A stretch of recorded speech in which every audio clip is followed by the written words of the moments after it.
from America's heartland, this is GJRB, Clinton, Iowa. The following is a GJRB podcast presentation. Now, GJRB presents The Last 7 Days. In this time of lawlessness and utter chaos, there's a program that puts it all into perspective. This is the program where men and women gather to discuss current events and how it lines up with Bible prophecy. And now, The Last 7 Days. Okay, I guess we'll get started. First of all, I'd like to talk about the war on Christmas. Oh, yeah. Some of them are rather humorous, some of them are not. There is a new Black XMAS, Black Lives Matter of Los Angeles is calling for holiday shoppers to quit spending their money on white businesses and invest in black-owned businesses and help fight white supremacy through capitalism. No. Of course, what we do know is that Black Lives Matter burned down a number of black businesses in Ferguson. Here's one. German supermarket chain Penny Supermarket introduced a new LGBT Santa Clause chocolate figure in rainbow colors, just in time for Christmas holiday. Oh, It's fun. a new LGBT Santa Claus chocolate figure in rainbow colors. No gold at the end of it. I know. Well, it's not here in America yet, but next year you will be able to buy it. Just remember, coming up next, snow will be racist. Think about They it. were thinking they wouldn't have made the flavor chocolate. They would have made It's white. Right, yeah. Yeah, that's good one, yeah. I could put coal with it. The Coal on the white snow. the Yeah. Archdiocese of Washington. Different flavors of Kool-Aid to make it, Yeah, whatever. The Archdiocese of Washington is suing the Washington Metro for rejecting its Christmas ad that urges people to find the perfect gift. As the three wise men traveling to the birth of Jesus, and they wanted to put that on their buses, the Metro buses in Washington, but they refused to put it on there because of religion. Oh, no, we can't do that. Oh, if they were going to pay to have it advertised down there and they wouldn't let them do it. Right. Can't do that. And they're suing over it? Good for them. What? They're suing the Yeah, Metro? the Archdiocese of Washington is suing the Washington Metro. Good for them. Also, the ACLU is also suing him for another reason. And here's what we got to look forward to. Gay nativity scenes are spreading across the country. You now start to see two Josephs or two Marys around the. Are they kidding? What? Are they kidding? No. And I wouldn't be shocked if down the line they start selling them that way. What was that? Two Josephs and two Marys Two around Josephs and two Marys. Well, at least they haven't got to What was Jesus that yet. music all about? And they also have a poster out now that says Jesus was raised by two fathers and he did pretty well. Oh. I'm waiting to see that. Some of the Twitter responses. Movie about that. Some of the Twitter responses. Here comes the three wise men. Now it's a party. The Bible says that Jesus had two dads. I see nothing wrong with this. We need to do this instead of stealing baby Jesus this year. Oh, so now we know who's been stealing the baby Jesus. Yeah. For crying out loud. Yeah, stop it. So apparently the nativity scene is getting a gay makeover. Yeah. Stupidity. Can't change It's this. still in baby It's Jesus. really popular on Twitter and the internet. All these stripes of camels are gay. I remember They cannot a change cheap history. Twilight That's Zone. No, Dragnet. Remember the Dragnet episode where they thought they were looking for the baby Well, they Jesus? don't believe it's history. They found the though. little They think boy it's was fictional taking it thing. for a ride in a wagon. It's an old Dragnet episode. It's a little Christmas episode. I think I did see that one. It's the colored ones with Morgan. Anyhow, That that's kind of the feels too latest good, thing. Brian? Still kind of One more, dragging. no, that's it. Still kind of dragging. Only 4 stories on Christmas. So far, in the last 30 days, California has had 698 earthquakes in the Is that last an 30 increase? days. I saw that. Remember I told you that? Yeah. I hope it's right under the governor's seat. And Pretty soon they're going to have to report when they don't have an earthquake. Yeah. Yeah, that'll be news, man. There was no earthquake today. We don't And, know what's going on. they think that this is all part of the Pacific Rim, the same in Bali where there's volcanoes going off at Mount Agnes, stuff like that. Earthquakes will stop when people start 4 falling miles over in the the street. sky. Yeah. So I think how California is really starting to experience a lot of earthquakes. Probably called Mount Anchor. The United EMIRATES have recreated a statue of Athena, the goddess of war, and now it's on exhibit at the U.S. Oh boy. Now we thought that they were trying to promote peace. they got us wrong on that. That means you have to go to war to get it. Yeah. So anyhow, Well, they believe in Stalin, peace through rule. so anyhow, this is all part of the Palmyra exhibit with art, and now the goddess. Not there, but, you The know. ISIS destroyed the statue, and so they recreated it because the United Emirates don't like ISIS. Oh. So they recreated it, and now it's on display. You can go to the UN now and see the goddess of war, Athena, Wonderful. at the UN. Oh, bowing down to false I think I'll idols. pass. Yeah. Oh, like that. Awesome year.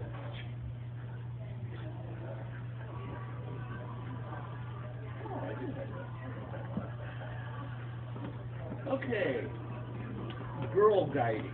Okay, girl guiding is the equivalent to Girl Scouts in the UK. Okay. Called girl guiding. Girl guiding. Okay. And of course, much like Girl Scouts, they have went down the trail years ago on liberal agendas, including supporting lesbianism and transgender. So over here in the UK, girl guiding allows transgender guides to share showers tents with girls. Now, Lovely. not the only problem, but one of the more difficult problems is this organization is 107 years old, and like I say, it's equivalent to the Girl Scouts. But the problem it is the age group. Okay, let me get to the age groups here. Think about lizards. We never did that. Well, maybe I don't have it. On the door. Oh, okay. And I'm thinking, you know, this late in the month, people might show up. Well, anyhow, they have 4 different age groups. They have 4 different age groups. And the first one's brownies, which is like here. But the last one is called guides is the third one. And I can't think of what the 4th one's name is. But the 4th age group runs from 14 to 25. You're staying there that old? 14 to 25 years old. 14 to 25 years old. Now, these people get to shower together, and when they're in at the Girl Scouts or the Girl Guides camp, same tent, same showers. So the problem with it is, obviously, is you can have a 14-year-old girl and a 25-year-old guy that's gender confused. So that is kind of... Lovely society we live in, isn't it? But this organization seems to have no problem with it so far. I'm sure. One of the parents In 2013, Girl guiding in the UK, imagine this. Girl guiding in the UK decided to do away with the oath to God, as said by girls at meetings, replacing it instead with an oath to myself. Oh, owe to yourself. Arguing that the continuing the strong Christian roots of the organization discouraged some from joining. Okay, if this is not the last days, if this, well, it probably was. It's like the Back in the old days. Yeah, back in the old days. You know, this is surely a sign of the last days. Hey, I was going to ask a Well, question. people will be lovers of God rather than lovers of self rather than lovers of God. Now, It should be the other way So, around. lovers of God Oh, I guess we love is that. what they should be, but instead they're lovers of self. So, for 107 years minus 4 years, so 103 years, they took an oath to God, but that they replaced it with myself. I wonder if they would accept monopoly money, because that doesn't have a value trust on it. Yeah, maybe they would. Well, that's what we're I put that down here. Yeah. She might watch the phone. Wonderful. And like I said, I don't have a lot of stories, so I'm down to the last 2 stories. They're used for microchipping. Uh-oh. New use. Yes, they're used. The Olympic athletes. Microchips the Olympic athletes. Yeah. Do it. They'll do anything to be in the Olympics. Yeah. They can monitor their drug use Exactly. level. Exactly. That's exactly what it is. It's monitoring. Yeah. They can monitor drug use. Make sure they don't. No, take is everybody on board with testosterone. this, or is it just certain kinds Huh? Make sure they don't use testosterone Yeah. and steroids. They found out the East Germans way back in the 70s were taking it as women, swimmers. Well, some women athletes in East Germany. They didn't find out until years later. But, I mean, they suspected it, but they couldn't prove it. Well, yeah, I'm taking that other pill you're talking about. One of the, Yeah, I know why. This is what it says. All athletes should be microchipped, like dogs, to stop them from doping. One of the country's leading sports executives proposed. Mike Miller, listen to this, Mike Miller, the chief executive of World Olympic Association and chairman of the Association of Football Agents and former chief executive of the International Rugby Board, now World Rugby, said that technology was coming to allow an implant both to track people's movements and to detect any performance-enhancing drugs in their system. This is a guy that's with the Olympics, was and chairman of the football agents, and also on the International Rugby Board, which is now World Rugby. So it appears like down the line, this could be a pretty handy little device for monitoring the NFL, rugby, baseball. football, baseball, everything. wonderful. For enhancing drugs No, and also to track, you know, because if you're, you know, because like they used to make people have curfews, and if they're still doing curfews, they can track whether you're at the house on curfew, they still have curfew or not, football athletes. No one ever going to have that Olympics in 2024. That's just what they're suggesting. And this is actually my last article. Wonderful. Has Sodom and Gomorrah been found?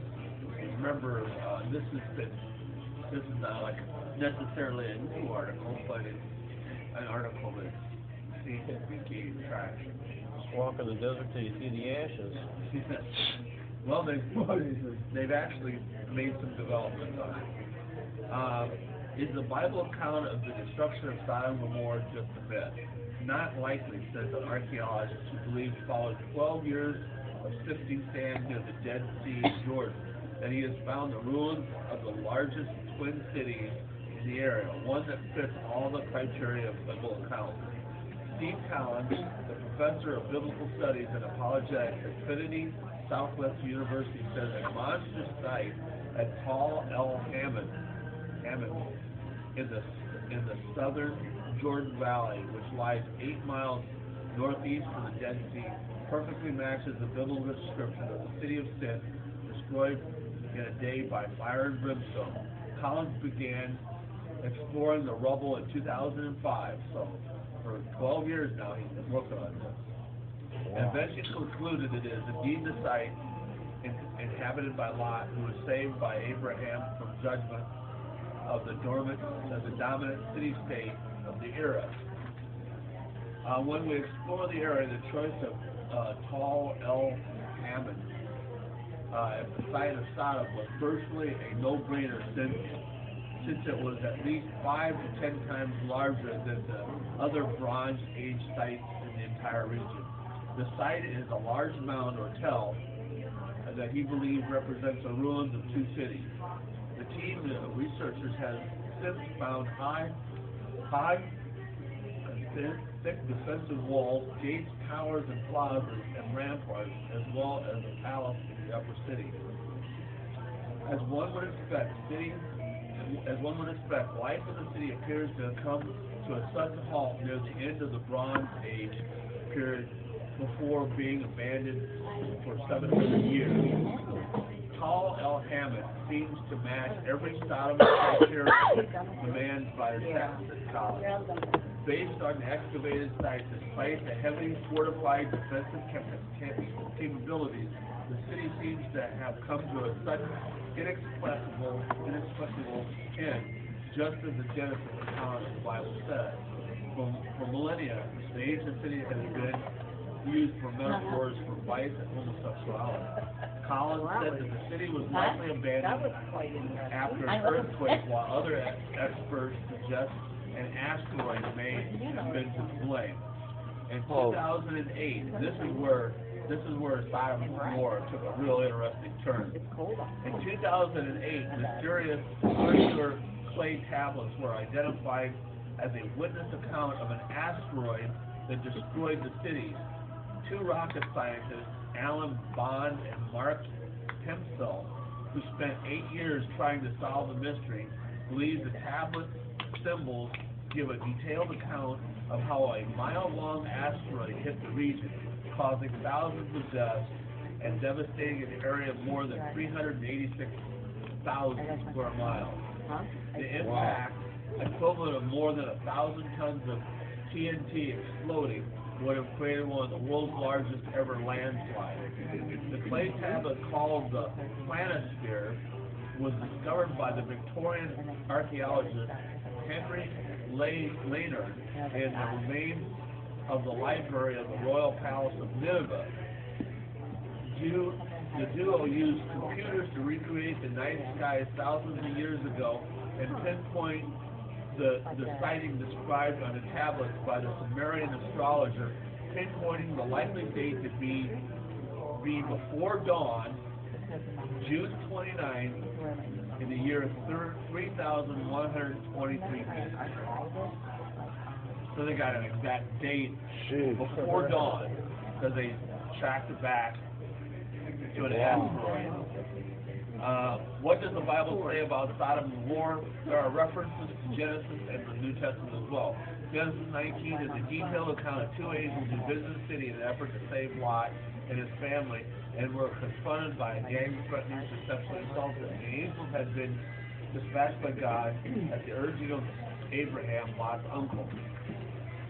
The angels gathered Lot's family and took them out of the city.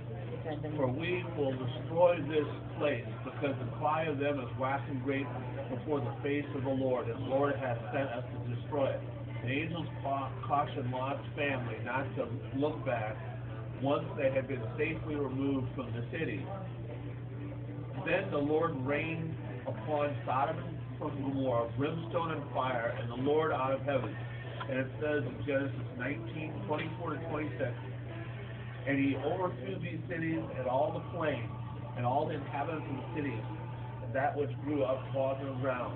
But his wife looked back from behind, and she became a pillar of salt. Now, from the Bible account, I'm not saying that this is, accurate, but it is interesting because from this tablet that they found in the city of Nineveh,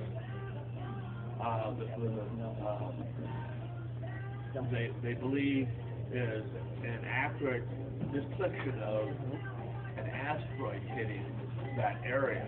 Wow. And I know the name of that asteroid. What? I know the name of that asteroid. His name was God. Yeah. Well, and of course, like a lot of asteroids, it'd be on fire. Yeah. And it could be breaking up, so it could be multiple hits. It didn't have to be, but it could be. It could, an asteroid coming down. God could have thrown an asteroid down. Exactly. Yeah. Exactly. Like a rock. But Like anyhow, you can't but do anyhow- that? but I was anyhow, thinking they his words. said- Bombs away. But anyhow, they said that what they found in the Sodom and Gomorrah, well, it's Twin Cities, but Sodom, they had thick defensive walls and was pretty impregnable, but then suddenly it was destroyed.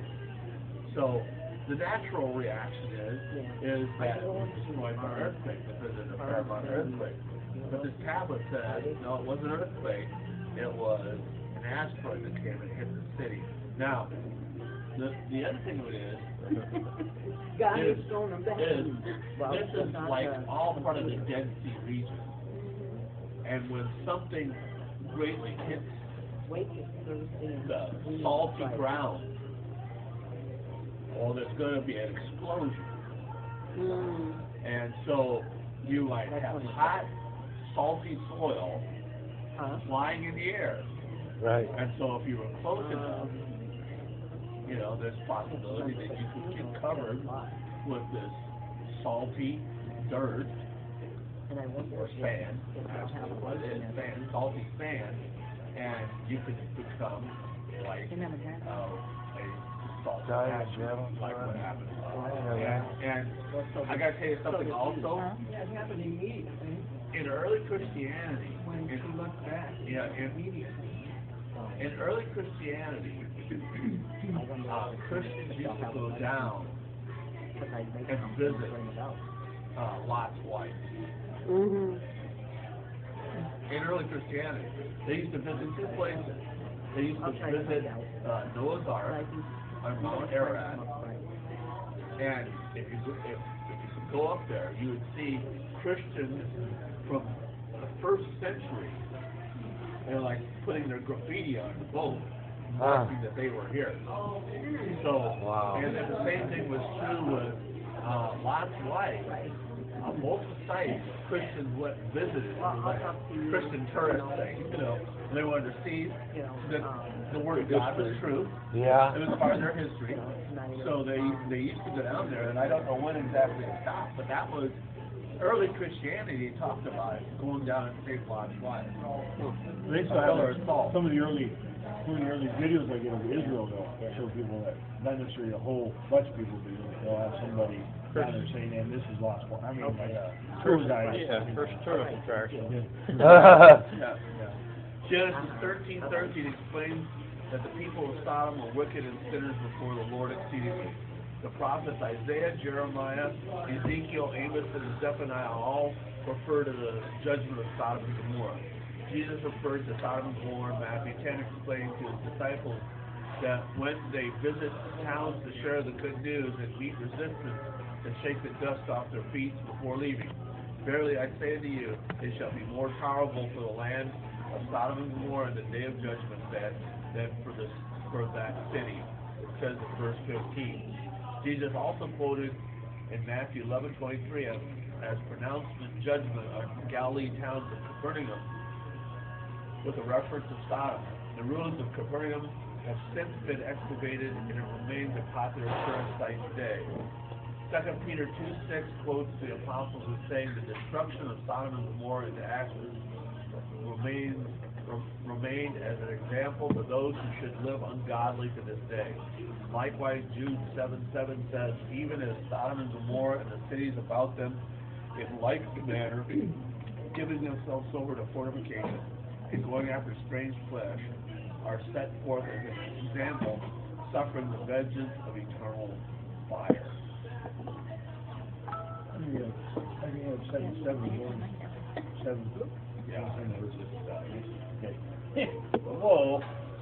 Dude, what was that year? 2000. Yeah, supposedly this is the day of the destruction of Sodom. It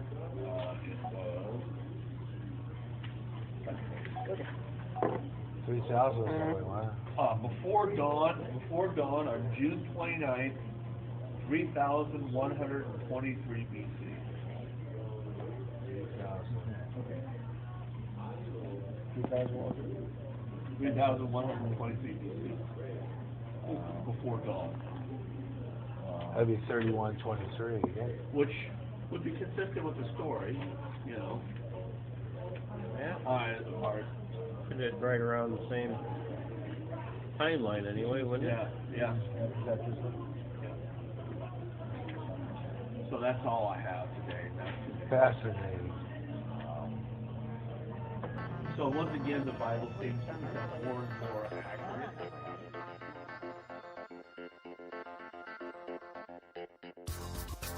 That concludes this edition of The Last 7 Days. Opinions expressed on this program are not necessarily those of Spreaker or GJRB. Join us next time, here on Spreaker, for another podcast of The Last 7 Days on GJRB. This has been a GJRB podcast presentation. Strange things in the sky and around the world. Strange beings sighted. What's going on? All around us, conspiracy theories are being discussed. This is the show all about the strange things that are way out there. I'm Gary Russ, and this Way Out There's back with more weird stories of the strange and the bizarre. Keep looking up in the sky and let me know what you see. Way out there.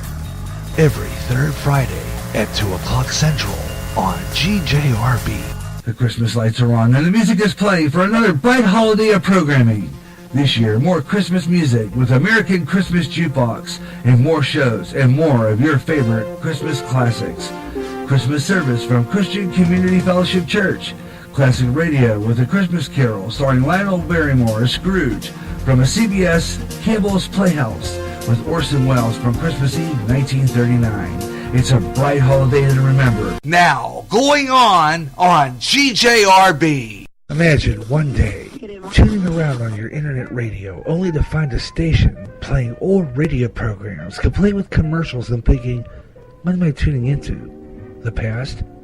You might be, or it's just GJRB Online and Radioland. A day of nothing but classic radio shows back to back with classic commercials in between. Like the days of radio. Almost like your computer is picking up signals through time. Closer than you'll ever get to time travel. Radioland. Programs scheduled on GJRB Online are subject to change and can change.